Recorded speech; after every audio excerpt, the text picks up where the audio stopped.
Most fathers and men place their value in this one area, and it's absolutely so wrong, it's killing them.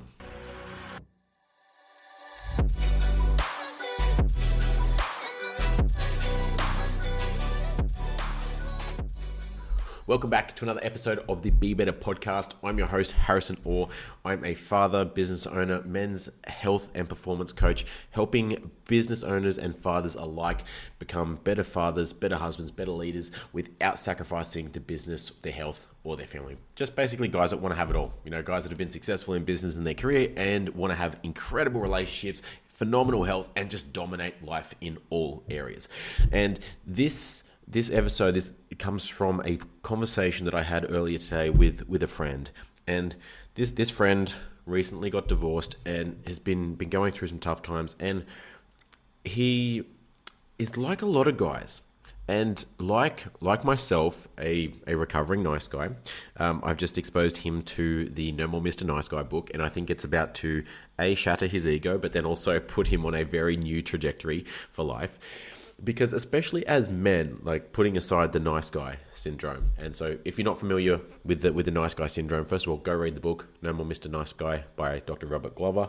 But a nice guy is basically someone who doesn't have boundaries, doesn't know how to say no, is always saying yes to people. Yes is a people pleaser, right? You know, some people might refer to them as like doormats is a not very nice term, but people that say yes because they want to please everyone, they don't want to be an inconvenience, and they pride themselves, or they place their value, I should say, in what they can do for other people, what they can provide other people, how they can make other people feel, and they don't say no even at their own detriment. And so that's something I've personally worked very hard on because I was in that space, and I shared a few stories with him and he just resonated with all of them.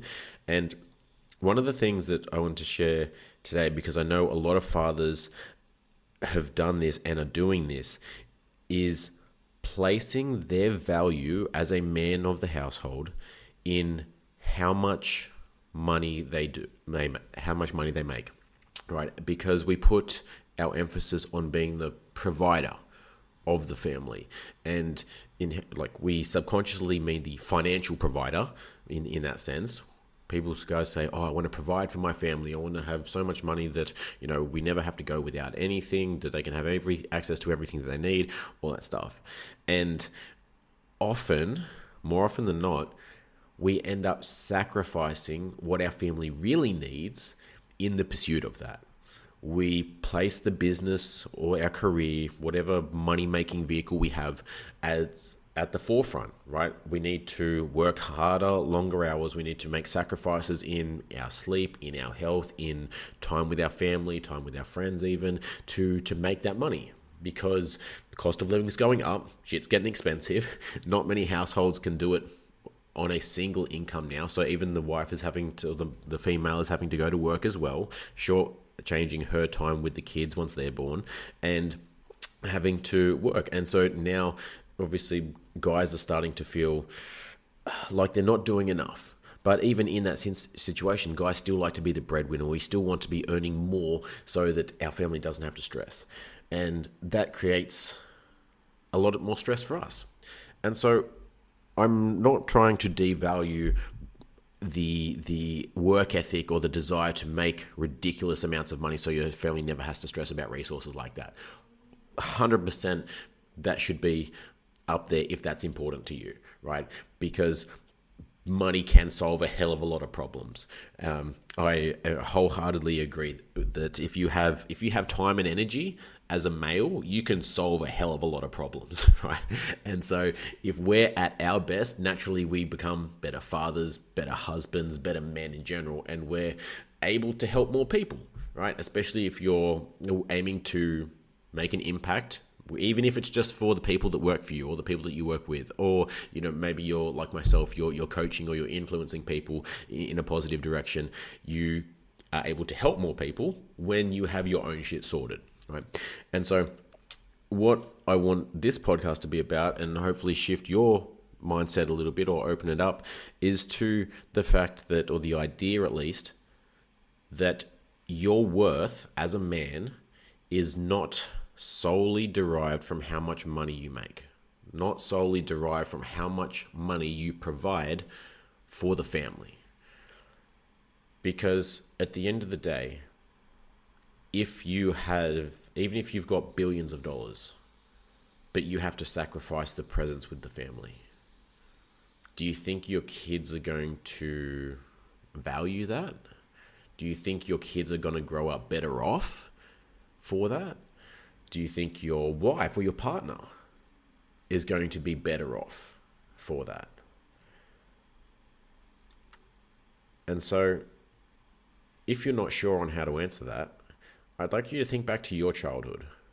Think back to when you were a kid, and maybe you had a dad that was in that frame, that worked a lot to provide for the family. Maybe you had a dad who was absent. Maybe you had a dad who or was present. Maybe he was present in everything, but maybe he wasn't able to provide financially. Like we always find something that we wish our parents did better, which makes us better parents than them, and that's how evolution works, right? Ideally, we like to be better than the generation before us, as they were trying to be better than the generation before them, and so on and so forth. But out of all the men that I've asked this question, I always get a very similar response. And so ask yourself, what do you wish your father provided more? What do you wish your father did more for you? Do you wish it was more time? Do you wish you had a better connection with him, like more conversation, more memories or adventures, more just present time? Maybe he was distracted, maybe he was always stressed, or maybe he just wasn't there because he was at work, or he was away, or he just wasn't there. I've never met someone that said, I wish my dad sacrificed more time with the family to make more money. Ever. Out of the hundreds of guys that I've asked this question. And so everything in life comes with a sacrifice, but it's worth identifying at what point does that sacrifice become counterintuitive. And by counterintuitive, I mean when we get to that point where we've made enough money for our family to have the lifestyle that we want, but we're still sacrificing more time with the kids, more time with our partner, maybe more of our own health for very minimal gain. Like if you've got the roof over your head, you've got access to all the resources that you need, maybe you want to go a step further, like I do. Ideally, I'd like to be able to afford, like I will be able to afford by the time he goes to school, like a private education in terms of being homeschooled and like all the sporting and tutoring that comes with that. And so that's my goal, right? So I know what figures that we're hitting and need to maintain to be able to afford that lifestyle for current son, and if we decide to have more, so they can have that same lifestyle. And so beyond those things, look at why we feel like we need that more, like we need more money. Like we need to live in that extravagant house or have those fancy cars or the boats or those luxurious holidays. Like sure, those things are nice, but if we have to sacrifice more time with our kids, because think about it this way, okay, I'm sacrificing the time with my kids and my own health so that I can make more money, so that I can spend more time with my kids and provide a better lifestyle for them so that they can be better. And then I'll then have the time, because I've made all that money, to put into my family and my own health. So it's like this loop, but imagine if we could just cut out some of those steps and just say, well, everything's going well, I've got that money. Why not spend more time with them now? Why not put more time into my health now? Because what do you think would make a better child? Like if a child is growing up, what do you think they need more? They need more money to support sports, tutoring, or just to have more stuff, essentially. Because really most kids don't want them to, oh, Dad, can you pay for my tutoring? Can you pay for this? Like, well, beyond the basics, they just they want more stuff. But imagine if you could just be present with them, like physically, mentally, emotionally, like everything. What if you had the capacity to just take them out of school early and cool, we're going on an adventure. We're going to the beach today. We're going down the coast. We're going out to the mountains. We're going on a hike. We're going to do something. and being able to have that kind of relationship with them and be present with them, and then actually provide, not just financially, but you're providing everything that a father does, especially as those boys specifically get older and they need that masculine role model. They need that masculine energy to show them how to treat a woman, how to control their emotions, how to handle rejection, how to, face life, how to be disciplined, how to do all these things that they learn from male role models that if we're not around, they may struggle to find. Because if you go the traditional schooling route, there's a very small percentage of male teachers. And so an even smaller percentage of those would be worth looking up to, I would argue. And then who are we left with? Hoping that they find someone that's worth looking up to on social media or like as an influencer. I don't really like those chances. And so then what are the chances is there of them being influenced by someone who is not so ethical or have such high standards or values, or ones that we would like our children or even us to align with? And then that's when they go down those paths of less desired, right? And so even as a partner, as a husband, if we're not present, like while we say that we're making this money for our family and we're trying to do this for them and we put that on everyone else, and we say that like, don't you appreciate me? I'm making all this. I'm doing this for us, right? How many times have you said that? But eventually, it doesn't matter how much money you're bringing in. Your partner wants you. It's the reason they married you. There's the reason that they allowed you to father their children. The reason that they're with you is because they want you.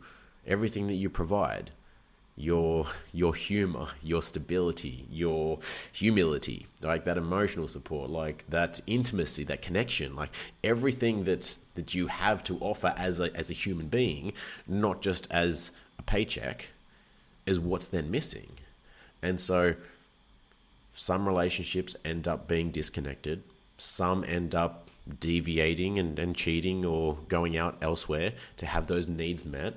And others just live miserably and, well, like I've got the lifestyle, he pays for everything and I don't really want to have to go out and do it myself. So I'll be happy in this mediocre marriage or relationship that lacks intimacy. And so never forget that your value is more than that. And so to tie this back to the original story, my friend who's going through that divorce is now in that space where he sacrificed a lot of that. And now, because he doesn't have the partner, like he sold the business because of what it was doing to his family and the situation that he's in, now he's struggling to find his self-worth. So if he's not bringing in this money, and if she's not like there anymore, then like, what does that mean? What does that say about him as a man? Does that mean that he's less? Like he's struggling to find his confidence, his power. And if we have our power, that confidence, that self-worth, our self-value attached to external materialistic assets or external things that are outside our control, like I am worthy as a man as long as she desires me or she loves me, as she's with me. I am worthy as a man as long as I make X amount of money. I am a worthy father as long as I do X, right? We attach ourselves to these things. But if those things are outside of our control, then it becomes very easy for those things to get shattered. And then we're also then passing those lessons on to our kids of you're worthy if you make a certain amount of money. You're worthy if you do this, if you're a people pleaser, if you look after people and put everybody else ahead of you. And, we breed these like nice guys, right? That's why we've got almost an entire generation of nice guys. And so I don't want this episode to go on forever, so I'll keep it short and sweet. But if you're a man right now and you're running a business and you're trying to juggle business and family and your own health and all these things, remember that your worth as a husband, as a father, is not based on how much money you bring in.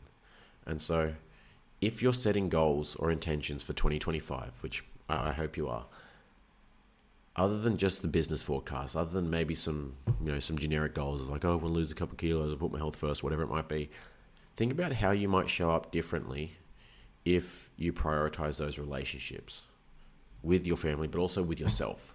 So your self-worth and confidence isn't attached to those things. And notice how differently you show up. If you show up differently with your kids, maybe you're more present, you're more engaged.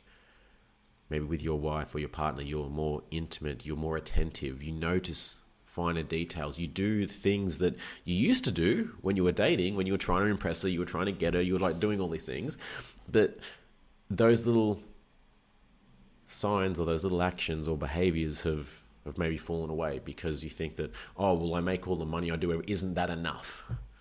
No, it's not enough. And so I'm not big on assumptions, but one assumption I like to live by is assume your partner forgets that you love them. If you wake up and you assume that she's forgotten that you love her, how would you show her? What would you say? What would you do to remind her and to show her and make her feel that, more importantly?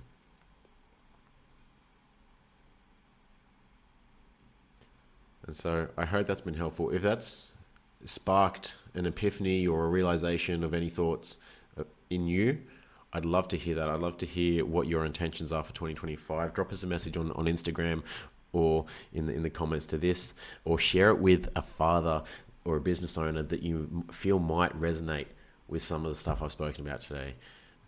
Because I know a lot of men need to hear that, because I feel it would make them better fathers and better husbands, which inevitably consequently I should say, make better sons, which makes a better generation of future men, and then we all get to benefit from that.